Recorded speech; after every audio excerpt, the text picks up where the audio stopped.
Selon Jeune Afrique, qui avait donné l'information, l'arrestation de deux soldats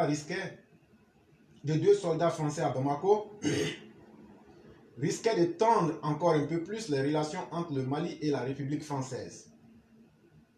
D'ailleurs, Paris n'a pas tardé à réagir suite à leurs arrestations dans le centre de la capitale malienne. Selon les dernières informations, les deux Français ont été relâchés sans aucune forme d'explication dans l'après-midi d'hier vendredi 16 septembre 2022. Avec cette énième crise, les observateurs se posent la question de savoir pourquoi Bamako se muscle tant sur les soldats en mission de paix et de sécurisation au Mali. En effet, on apprend que les deux hommes avaient été arrêtés alors qu'ils effectuaient une mission classique de reconnaissance aux abords de l'école française Les Écrivains afin de la sécuriser. Jeune Afrique, qui cite une source à Paris, apprend que les deux militaires français disposaient de passeports en règle et se sont montrés très coopératifs lors de leur interpellation. À en croire le journaliste de Jeune Afrique, les deux militaires présents au Mali, en renfort auprès de l'attaché de défense à l'ambassade, sont chargés du plan de sécurité de l'ambassade et de la sécurisation des ressortissants français au Mali. C'est connu. Cette jette en perte de vitesse dans le dossier des 46 soldats kidnappés par Assimi Koufa et sa bande de djihadistes au Mali, après l'annonce d'un sommet extraordinaire de la CEDEAO, vient une fois de plus convaincre de sa volonté de brouiller les pistes sur son échec patent et cuisant. Non seulement à organiser des élections au Mali, pire, à libérer les territoires du Nord aux mains des djihadistes, avec qui Assimi coopère dans le plus grand secret. Pris dans la nasse diplomatique déployée par le président Alassane Ouattara, le djihadiste Assimi Koufa prépare-t-il une porte de sortie pour échapper aux prochaines décisions des chefs d'État de la CEDEAO? Pour reprendre les propos de notre aîné Alexis Dietz, le Mali d'Assimi Koufa serait devenu l'incarnation du mépris de soi, de la servitude volontaire et de la mentalité infantile de tutelle. Livrer son pays à la merci de Wagner, des néo-nazis russes et des repris de justice reconvertis en mercenaires d'une nouvelle dictature coloniale orientale, en être le pion et l'instrument servile, tout en croyant s'être libéré d'une ancienne puissance coloniale occidentale, c'est révéler une cécité intellectuelle, une confusion mentale et un infantilisme criard. Est-ce étonnant que cette soumission servile et volontaire, cette cécité mentale et cet infantilisme conduisent la junte d'Assimi Koufa à imiter l'un des pédigrés les plus ignominieux de son maître russe, la prise d'otages d'État. Le Mali est prisonnier de lui-même et de la férule prédatrice d'une partie de ses élites, plus exactement les pseudo-élites locales à l'esprit complètement confus. Et c'est tellement bien que le dossier malien, comme dirait quelqu'un, chaque jour qu'on se réveille, il y a quelque chose de nouveau qu'on découvre. Et c'est là que vous allez voir que l'ancien président de la transition au Mali, M. Bandao, son cabinet a fait sortir un document hier que tout le monde vient de voir sur la toile. Et lorsque vous lisez ce document, au 3e paragraphe, vous apprenez quelque chose encore qui nous étonne. En tant qu'ancien président, ancien collaborateur d'Assimi et quelqu'un qui sait de quoi il parle, le monsieur, c'est-à-dire M. Bandao, de la position qu'il occupe et qu'il occupait, nous dit ceci au 3e paragraphe. Le président Bandao déplore la démarche d'échange formulée par l'État malien, à savoir l'expulsion des hommes politiques ivoiriens exilés en terre ivoirienne, en contrepartie de la libération des 46 militaires, alors qu'aucune demande d'extradition officielle n'a été adressée vers ce pays. En français, ça veut dire quoi? Ça veut dire que M. Ba Ndao déplore, n'est pas content, trouve regrettable la demande d'échange formulée par l'État, à savoir l'expulsion des hommes politiques maliens exilés en terre ivoirienne en contrepartie. Et donc, le président Ba Ndao regrette fortement la position malienne qui veut faire du chantage et du marchandage en demandant une contrepartie. Donc, cela confirme donc une prise d'otage, mais que pire, le gouvernement actuel du Mali n'a jamais fait une demande d'extradition officielle adressée aux autorités ivoiriennes. Je crois que les assertions de Ba Ndao, si elles ne sont pas vraies, alors qu'elles ont été produites depuis hier, je pense que Assimi Koufa doit arrêter M. Ba Ndao. Je crois que dire que dans cette lettre au 3e paragraphe, vous pouvez voir ça sur notre page, reconnaître, suivre l'information, subir l'information, pas des cyberactivistes. Ça veut dire une information peut exister à 100 ans.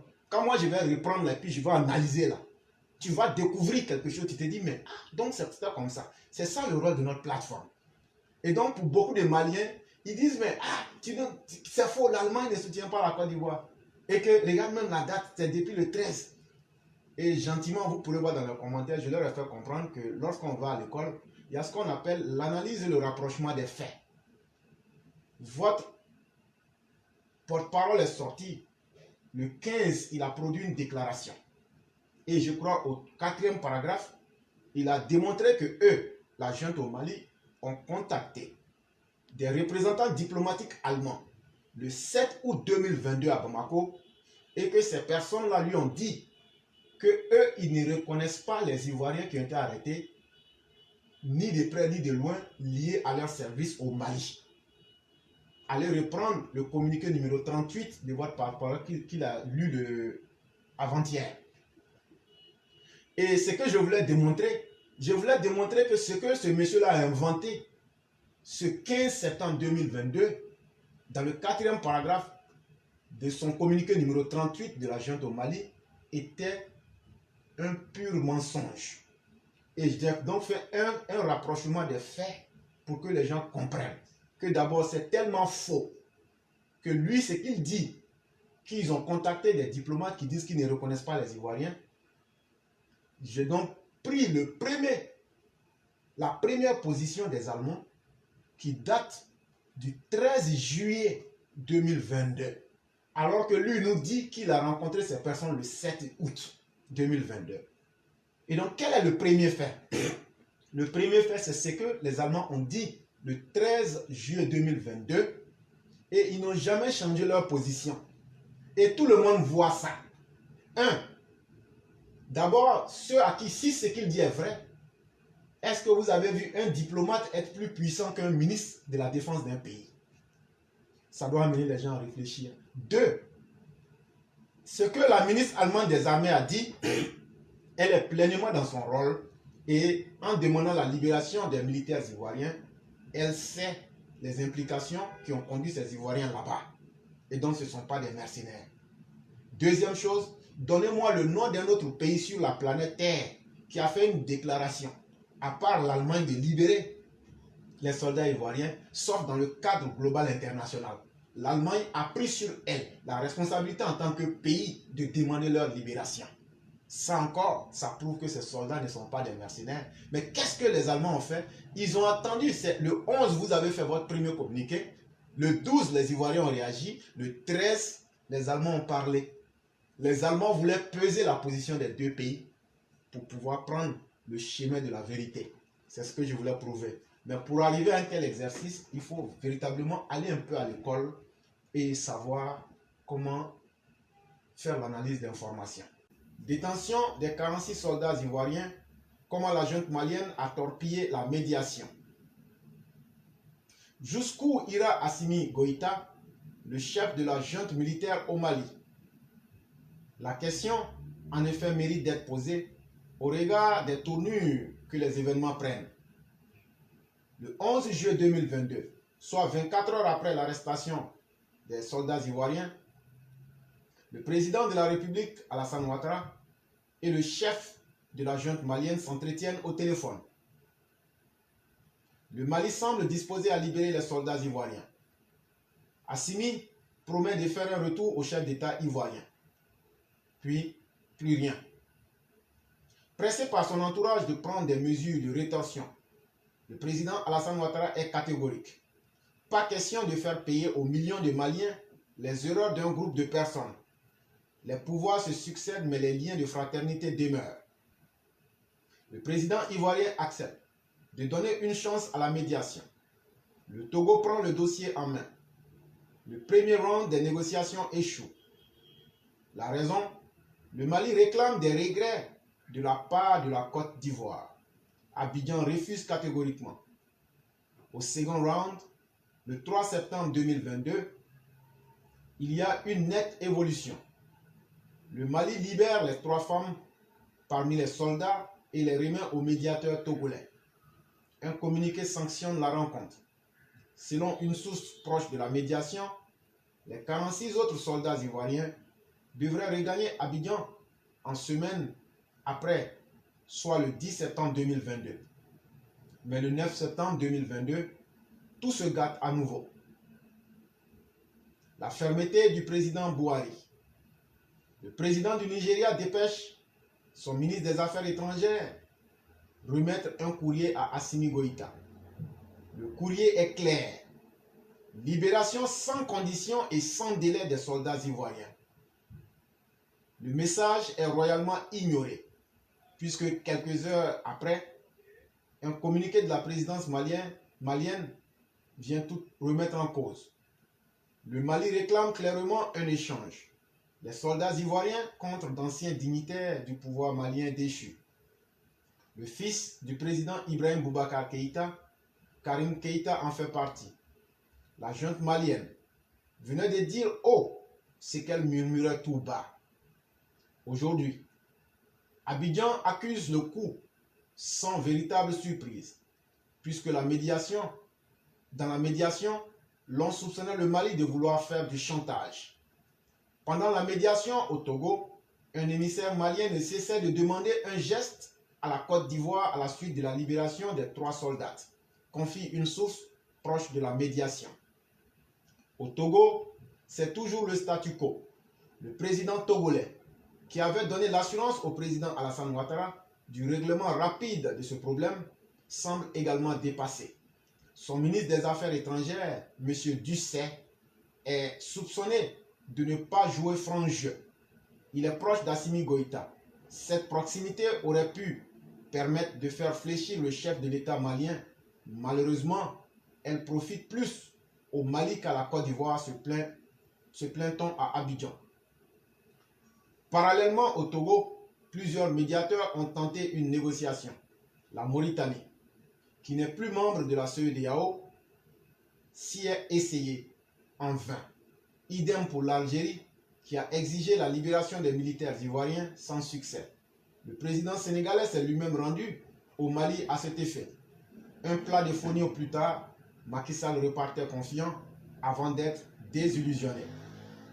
Dépêché par la CEDEAO, Goodluck Jonathan s'est fait rouler dans la farine, alors que la junte lui a promis un dénouement rapide avec la non-judiciarisation du dossier.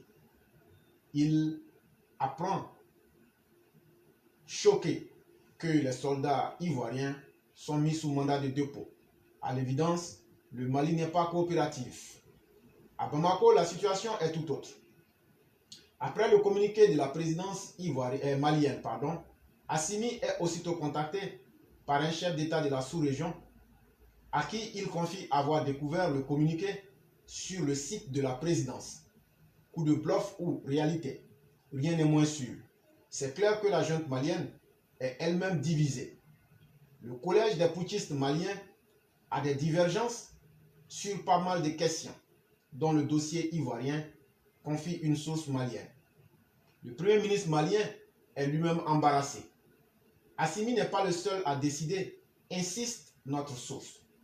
Le 10 juillet 2022, suite à l'arrestation des soldats ivoiriens, le chef de la junte malienne organise une réunion de crise. À ses côtés se trouvent des colonels ayant activement participé au coup d'État au Mali. le chef d'état-major du Mali, M. Oumar Diarra, fait le récit des arrestations. Assimi Goïta, selon des sources militaires maliennes, ordonne la libération des soldats ivoiriens si rien ne leur est reproché. L'un des colonels s'y oppose de la main et demande qu'on attende un peu. La réunion est suspendue. Le temps de mener des réflexions approfondies. Coup de théâtre. À 20 h, la télévision malienne annonce l'arrestation des mercenaires. C'est la confusion au sein de l'armée malienne qui semble accuser le coup. Assimi ne décide pas seul. Il est pris entre le marteau des relations avec la Côte d'Ivoire et l'enclume des autres colonels tente de justifier notre source au Mali. Dire qu'il ne maîtrise rien, c'est lui aménager une porte de sortie. C'est lui le chef et l'attitude malienne prouve que, depuis le début de cette affaire, il y avait des revendications inavouées. Le temps a donné raison au président Alassane Ouattara, relativise un diplomate en poste à Abidjan. Au palais présidentiel ivoirien, l'atmosphère est à la sérénité. Le président de la République, Alassane Ouattara, suit de très près le dossier. Il s'est entretenu avec la plupart de ses homologues de la sous-région. Un sommet extraordinaire des chefs d'État de la CEDEAO est prévu en marge des assemblées générales des Nations Unies à New York. L'ONU pourrait prendre le dossier en main et contraindre la junte malienne à s'exécuter. Aujourd'hui, quasiment tous les chefs d'État de la sous-région soutiennent la Côte d'Ivoire et sont unanimes sur la sagesse du président Alassane Ouattara. La patience et la vision du président ont permis de découvrir les véritables intentions de la junte malienne. Maintenant que les règles du jeu sont établies, on peut jouer clairement. Le Mali s'isole de plus en plus. Les chefs d'État de la sous-région ouest africaine sont outrés par l'attitude de la junte malienne, nous a confié un haut fonctionnaire de la CEDEAO. Les prochains jours seront décisifs pour la Côte d'Ivoire et le retour des soldats ivoiriens pourrait s'accélérer. C'était un article de l'avenir.ci pour ceux qui souhaiteraient vérifier.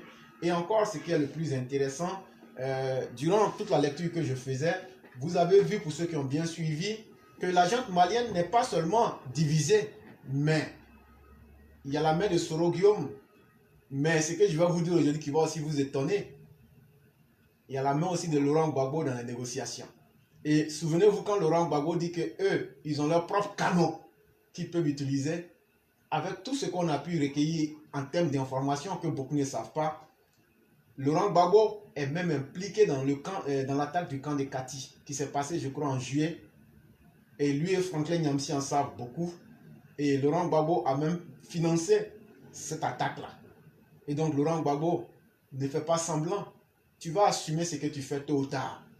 Et si de ma position où je suis, je peux le dire aujourd'hui clairement, c'est que les autorités ivoiriennes le savent déjà et donc ne fait plus semblant.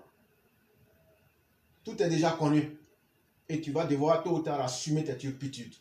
Mais ce qui est le plus intéressant dans toute cette atmosphère-là, chers auditeurs, sachez que la Côte d'Ivoire, tout comme le Mali, l'Afrique, font partie du monde. Et que cette histoire qui se passe au Mali est liée aussi aux autres événements qui se passent partout et ailleurs dans le monde. Faites un rapprochement entre le problème qui se passe au Mali et le problème qui se passe en Ukraine et vous ferez vite de comprendre pourquoi le Mali et surtout la Russie ont perdu de l'influence à tous les niveaux. Parce que d'abord les Maliens se disent que si la Russie arrive à s'imposer en Ukraine, ça va montrer une domination. Parce que je vous ai déjà dit ici, c'est en réalité une guerre entre la Russie et les États-Unis. Ça va montrer la supériorité de l'armée russe sur l'armée américaine. Et donc cela aurait permis donc à la Russie d'étendre son influence. Ça c'est un.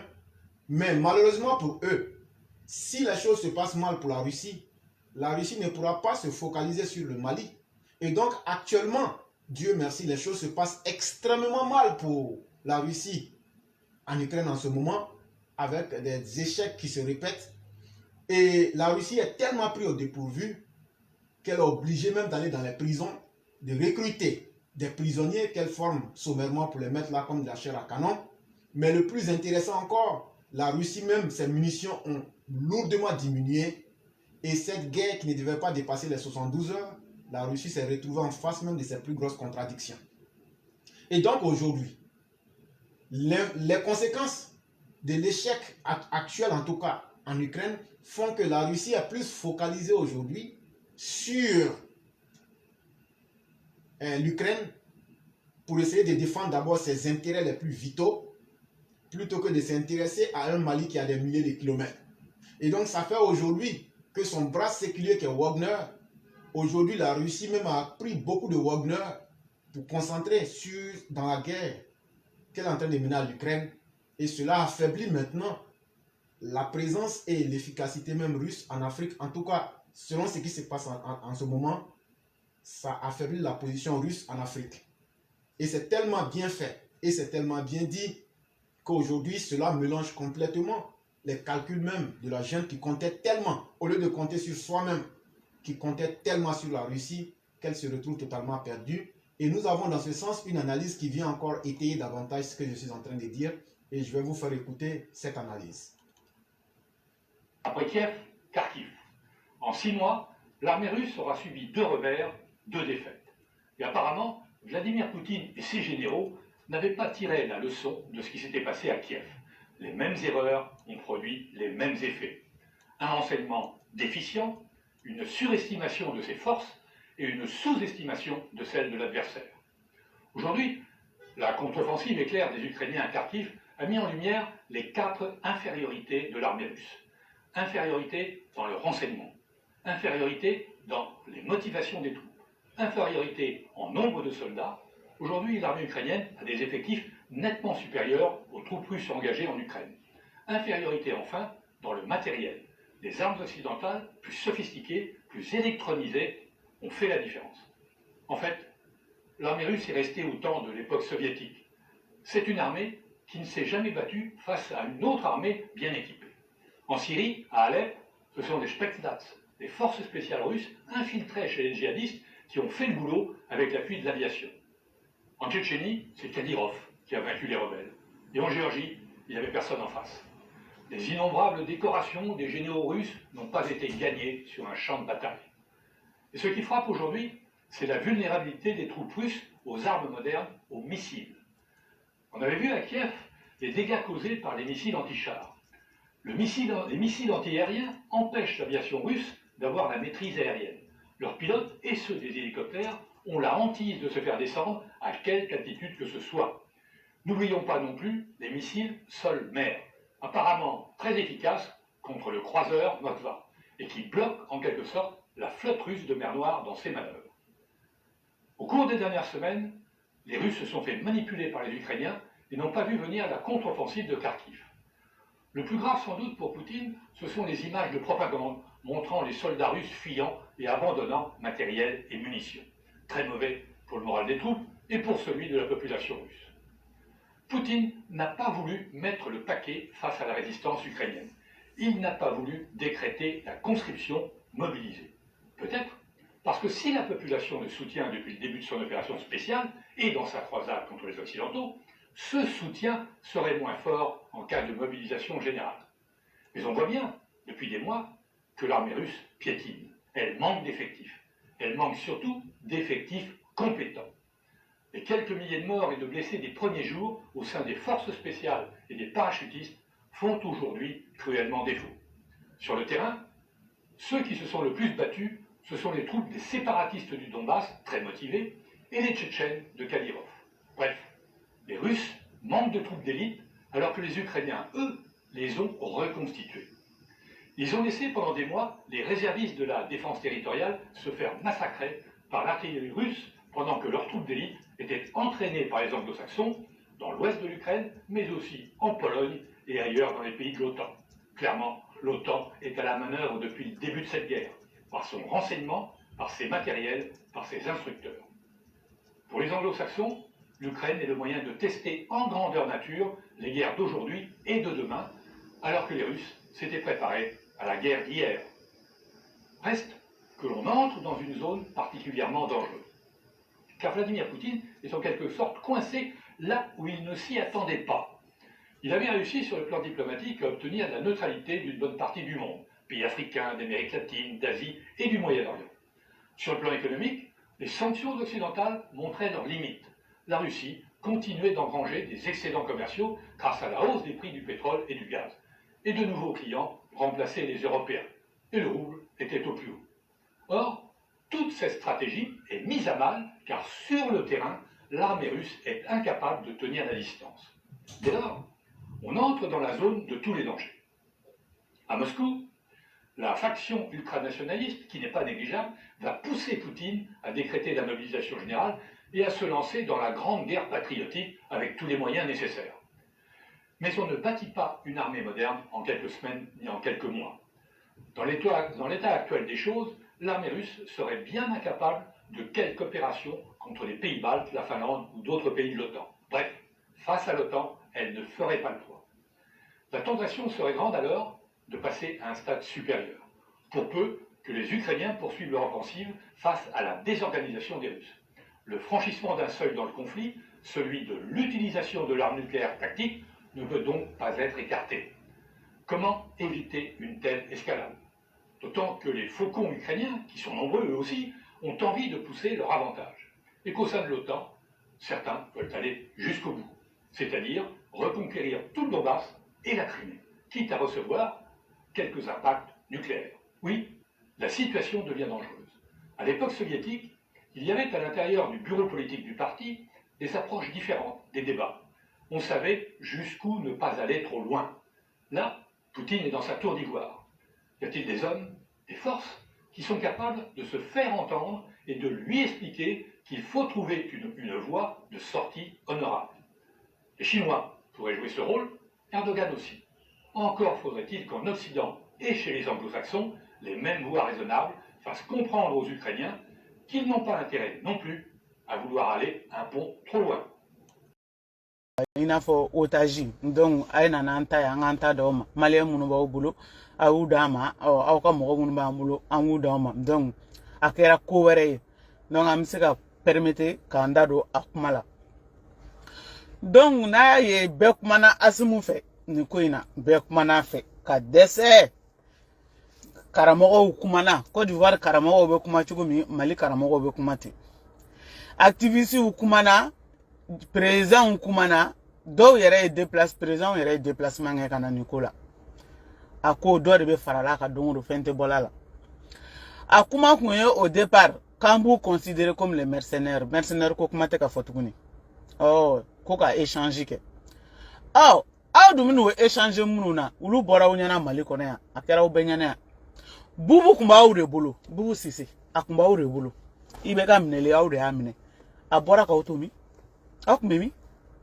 ibeka be mne domi Karim kumba ure bolo Karim bora ka otomi akumemi ha ibeka mne naka chema iberto ako abe fenfe nyini na bi ibeka mne naka ni beto Mali kono yi awu bolo yi noko akumemi ni muyu bo bolo ku se Côte d'Ivoire noko biabna mu échange daka sikandala parce que deli intantene bolo kwe ndasi mu deli bi inta deli chini parce que dogara deli na ni mogomi ni ma to kulushi koloni tugutala femi ba to gominjala tugutala ni ma to alakama iba to sitane bugaderi kama na manya kabakuna kunguteka Mali déstabiliser una kunkuteka coup d'état kila una kunkunte mercenaire ye una kunte kowere fu ka bara dono una kundona kaba kiki bolo bukana iti bolo bukana kada kunyimenga ite deli amusala ka kuma te fie ni ma to ala kama iba to sitane bugaderi kama haramade beka fo ko sabali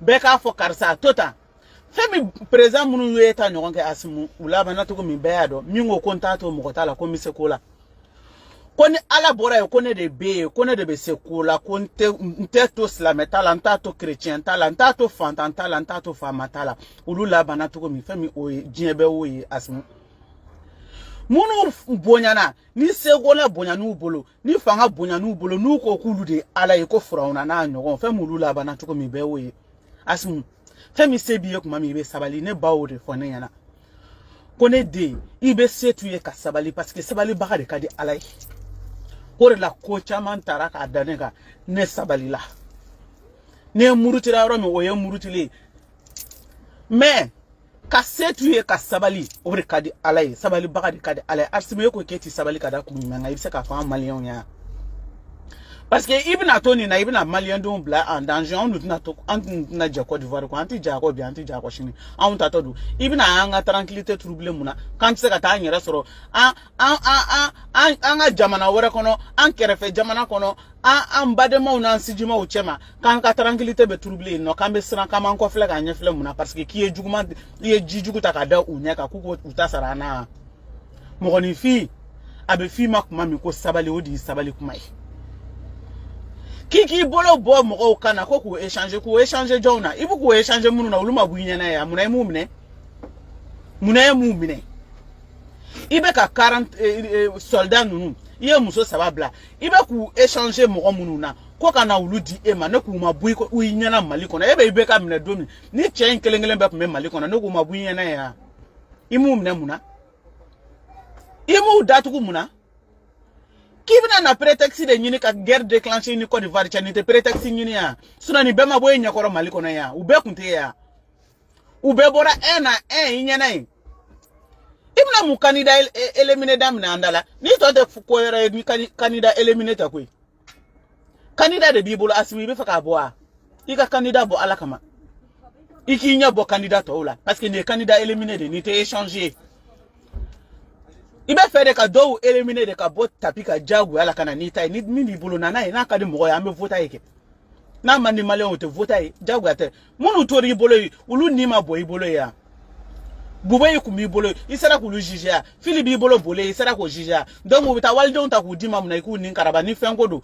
nu na nu mi se ka jemali ko mo ko be presika so kono nyina mamuna et de la ka malien de jeto maliko papa mambi matni i réfugié français ama sengata maliko na ya o ma mina ka do ka so mala ya malien de mse ka je maliko e presse ku no fe nunu be je maliko fuka je wuli ala o munu fle video la ni ko kibe malitiga auna mba finyana iko ni bi sago de kana suno ko na ante malito ne ra ko ni nata ne te malito e cheshi parce que mali a ni man rodi malien de ni ne be maliko no attention na barajuru ati je ko cheshi ne ko ni échanger kune nous a fait écouter de maliko no to ku be je maliko na avec ou accuser comme nous na no nous ma juger fola ka tiana galono anga kera ku ye war détourner e kono ku se ka wari ndu je nya fe nous mana wari ndu maliko no besa parce que ubu ni jaro do mali ne kono ni malien de nye milliard bakelen détourner na mana du maliko no abesa e presse kuma e kono ku bita wari ndu ayer de déjà présumé innocent de chima juge follow ka don ni mi no bala mi no tala mi emi ke amoyo follow e presse kun mu bori nyana ya e u bora nyana amu mine utara Côte d'Ivoire abina ta mu kele wuli andala ko Alassane Ngulu do aw mako gulu échanger sur rasula mu échange ko de kera. Tu te souviens, depuis avant-hier, j'ai dit que jusqu'au 22 il y aura des grands malheurs au Mali. Oui. Ça a commencé hein. D'accord. Il faut dire qui contrôle Gao actuellement. C'est pas eux. Bon, leur grand camp de Gao là. Il y a le feu à la poudrière actuellement. Je vous ai dit que vous allez connaître des choses, chers Maliens. Vous pensez que je m'amuse. Mais ça ne fait que commencer. Actuellement, leur armée est en train de descendre en puissance avec leur colonel Goïtaïs et puis leurs 5 colonels climatisés. Ce n'est que le début, mais je vais vous informer au fur et à mesure. On n'a qu'à laisser ça là comme ça.